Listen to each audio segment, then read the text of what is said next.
The FPS giants have finally hit a wall. In 2026, Call of Duty and Battlefield are struggling to stay relevant, and it's not just about the bugs. From corporate greed to lost identity, here are the 10 real reasons these franchises collapsed. But before we start, drop a like, subscribe if you are new, and let's get into it. Let's start with the most obvious problem, the marketing.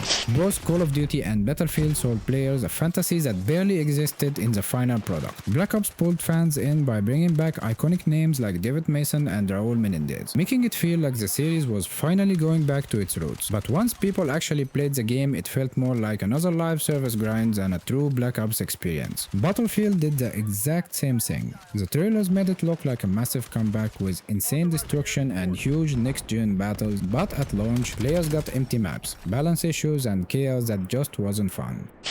At some point, gamers just got tired of feeling ripped off. Because let's be honest, both Activision and EA are charging full AAA prices for games that barely feel new anymore. Black Ops 7 is probably the biggest example of this. Reused assets, recycled content, old maps, familiar mechanics, and somehow it still costs $70. And if you want the fancy edition with a few extra skins, that's $100 gone instantly. Meanwhile, games like Arc Raiders are out here offering impressive visuals and genuinely fresh gameplay for $40.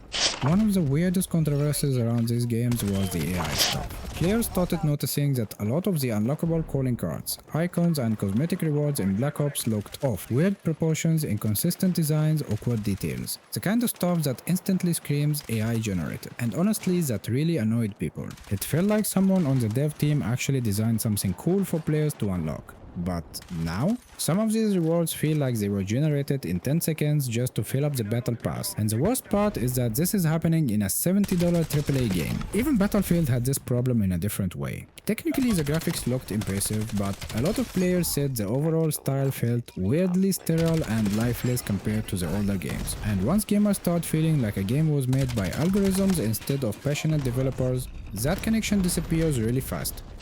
At this point, broken launches are basically becoming normal in the AAA industry, and honestly, players are getting tired of it. Battlefield 6 launched with some serious technical issues. Hit registration felt inconsistent, servers were unstable, crashes were everywhere, and PC optimization was rough for a lot of players. And in a competitive shooter, stuff like that completely kills the experience. There's nothing more frustrating than lining up the perfect shot, pulling the trigger, and watching the game act like your bullet never existed. But somehow Black Ops 7 found its own way to annoy players too, the always online requirement, even for the single player campaign, which is honestly crazy when you think about it. People were lagging in solo missions because of server issues, and some players were even shocked that you couldn't properly pause the game while playing alone. That immediately started raising a bigger question. Why are modern games becoming more restrictive instead of more convenient? And that's the problem. A lot of gamers feel like these companies are launching unfinished products and relying on post-launch patches to fix everything later. But players don't stick around forever waiting for updates, especially in online shooters where first impressions matter the most.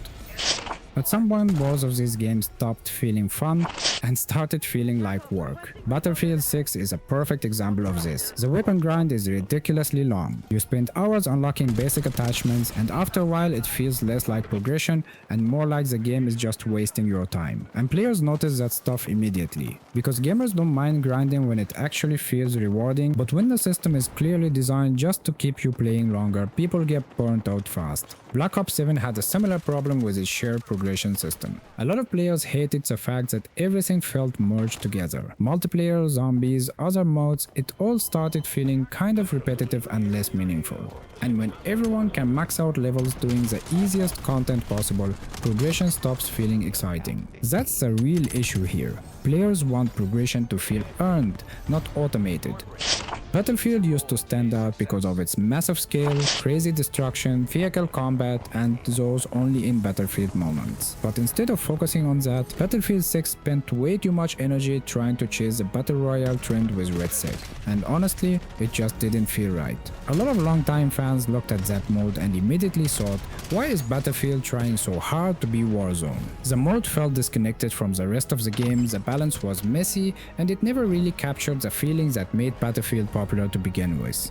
Black Ops 7 had a similar issue with Endgame. They marketed it like this huge new experience, but once players jumped in, it mostly felt like reused Warzone content mixed with basic PvE objectives.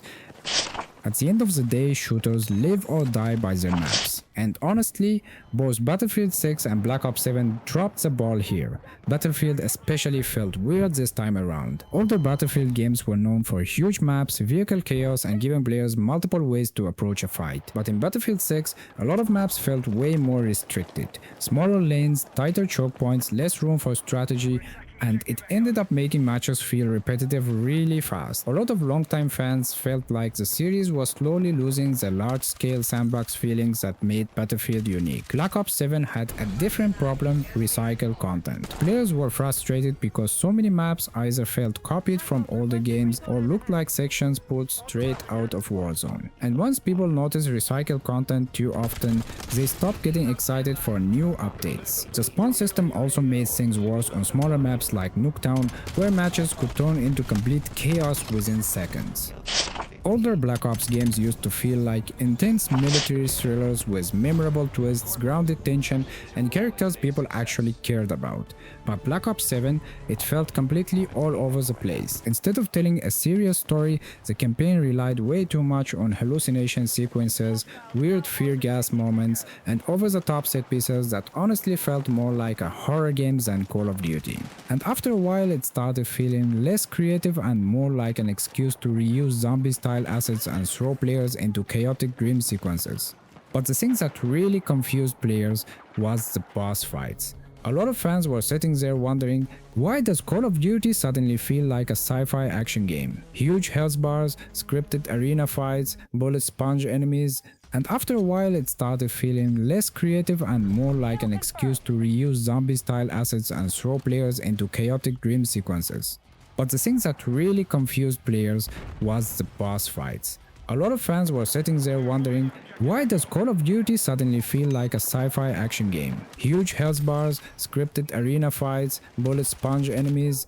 It just didn't match the grounded military vibes that made older Black Ops campaigns so memorable. And to make things worse, classic characters like Mason and Woods barely felt important. They were mostly used for nostalgia marketing, while a lot of the newer characters just didn't leave much of an impression on players. For years, Call of Duty and Battlefield felt untouchable.